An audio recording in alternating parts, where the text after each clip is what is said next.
Guys, how's it going? So today's beginner tips start off with the very basics of Legend of Mushroom, which is to say that when you start out, you're going to basically have the choice of picking your class. Now you may be thinking, okay, what do you mean by class? Well, every day you're going to tap on your profile, you're going to do a spin and get some free loot out of here, okay? You can also invite your friends and you can get loot out of here. You can also go to the gift center, and if you're wanting to...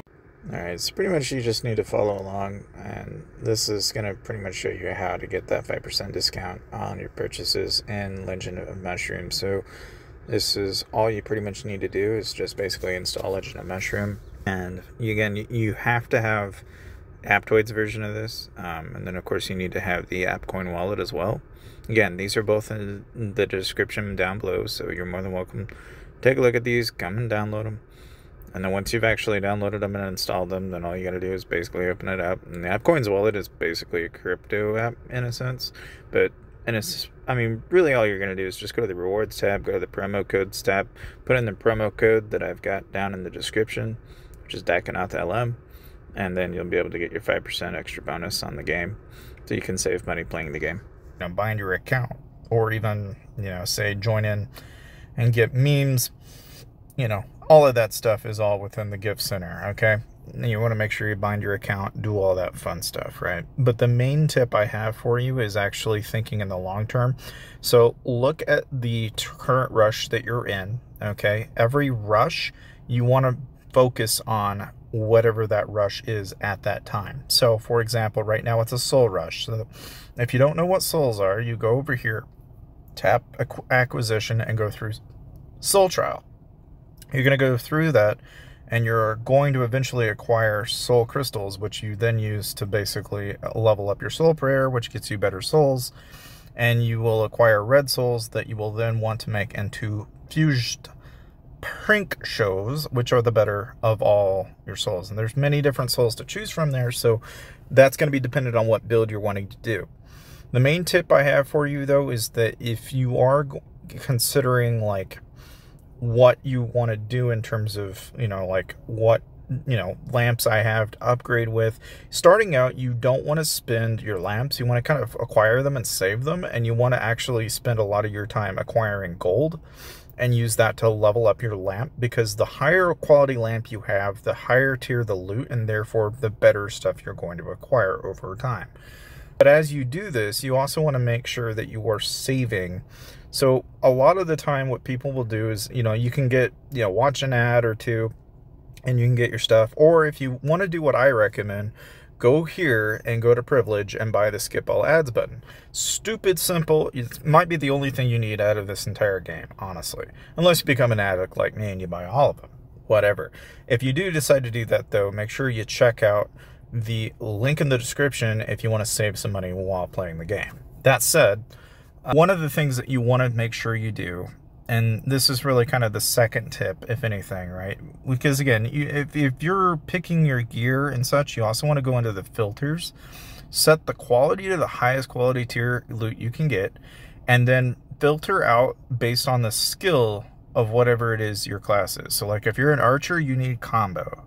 If you're like playing a warrior class, you're going to need counter damage. And then if you're like a mage, a lot of you will typically find yourself needing stun. And it varies depending on what type of class you are and what you're ultimately aiming to do. But every class more or less has different pro bono stats that they're going to be aiming for, okay? The main thing here is that I'm an Omin 147. I've been playing the game for like a couple of months now, and I can kind of give you an idea of what to expect.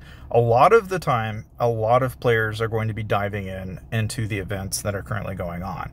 Right now, it just happens to be Peppy Universe, so if you wanted to like make leverage of this, you always want to make sure you're doing the events as they're going on, because you're going to get a lot of free loot and a lot of good stuff this way. The main thing here is that as you acquire your stuff, you want to basically don't sweep these, but rather go through them all completely, because you're going to rank up your level and therefore get better loot over time. You don't want to get in the habit of sweeping these.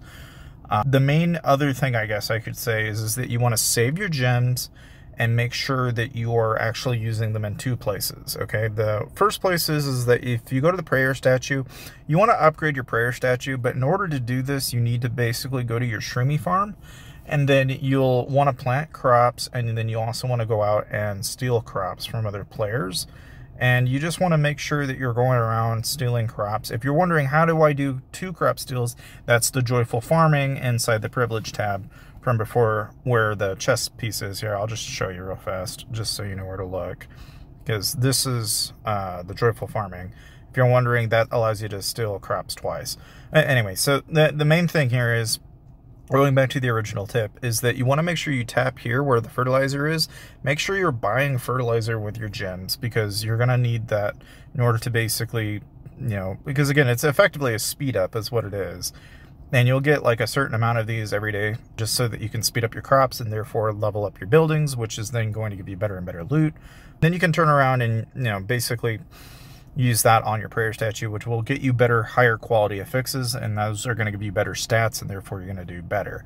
My third tip is you want to go through the mining tab, and you want to mine downwards. You don't want to focus too much on doing these. I mean, you can do them as you're going down, but you really want to spend most, if not all of your time, trying to get to the bottom as quick as you possibly can.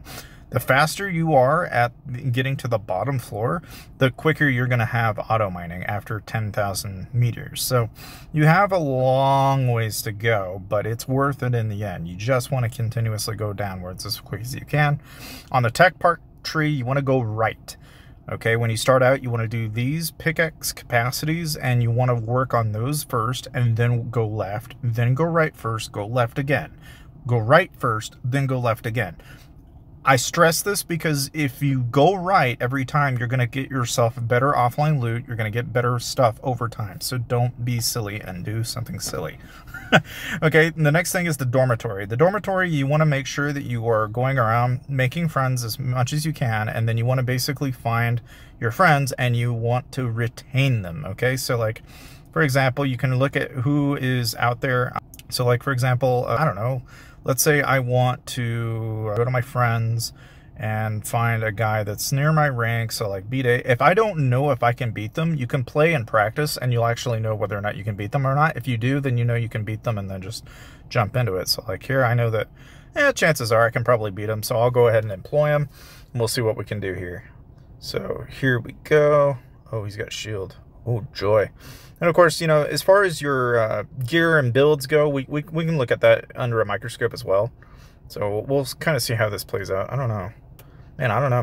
Maybe I've reversed Dakanoth myself here, but I think I'll be okay, because I have fairly superior regen stats. Because I'm just that good, man. I'm just that good. I don't know. Maybe we'll see. We'll see. I don't know. Well, I'll go ahead and skip it just for fun. Okay, so I ended up winning. Anyway, so the point is you acquire retainers, and then you use that to get more loot over time.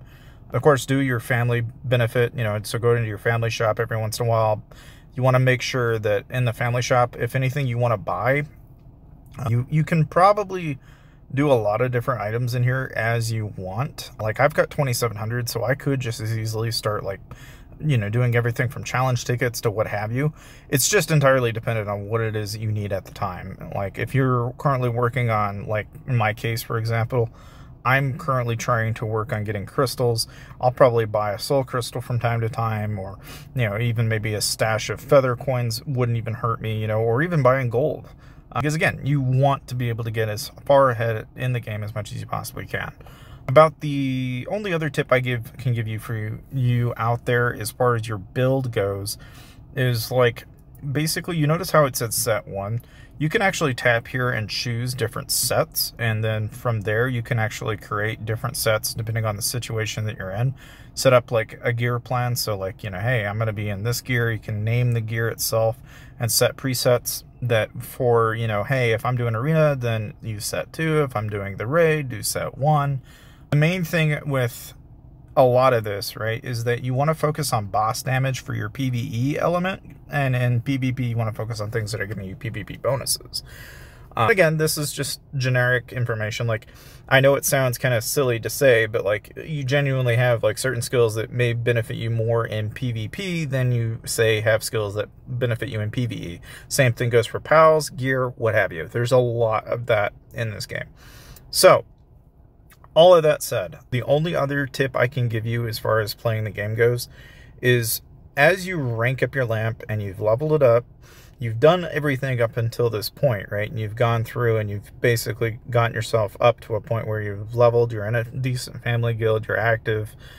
Really about the only other thing you can probably do is make sure that you are actually attending the cross-server ranked matches and saving for rushes. Because again, you don't want to spend like... So if you go to the shop, for example, you don't want to get into the habit of spinning your tickets on skill and pal. You want to wait until there's a skill rush, a pal rush, a soul rush, a tech rush, like, or even doing prayer rush. Like, every rush is a matter of you just having saved those items and being ready and prepared for when they came along. And again, you can always check the Discord for the game, okay, and you're gonna find what the schedule is for the event. So I highly recommend checking that out, because that is gonna save you a stupid amount of time and learning all the different types of builds and classes that you can choose from in the game. I did have somebody ask me, you know, can you pick different classes, you know, or do I have to strictly stick with this one class? And yes, you do in a way, because if you want to rotate backwards, you can, but it's kind of, you know, it's like, it's not all that great. It's not greener on the other side. You know, it's one of those things where you can reset if you want to, but as you can tell, the different classes that are out there and the different options you can go with, this is the class that I ended up going with, which is a holy guide right now, and I'm fixing to be a, you know, basically I'm going to go to a prophet once I've gotten fully awakened. That, you know, again, the biggest thing here I can tell you is that between class awakening, that's why I said you needed the awakening crystals, because you need all 6 of these in order to be able to even go into profit. So that's the biggest thing that you can really get out of this whole thing. I mean, outside of that, doing your challenges, making sure that, you know, if you wanted to challenge somebody and you wanted to see if whether or not you could win, again, just making a habit of remembering their name and where they're at in the rank. You can do practice and find out if you're gonna win or lose. These are all things that will really help you out in the long term. I hope some of this information was helpful for you, and I'll see you guys next time.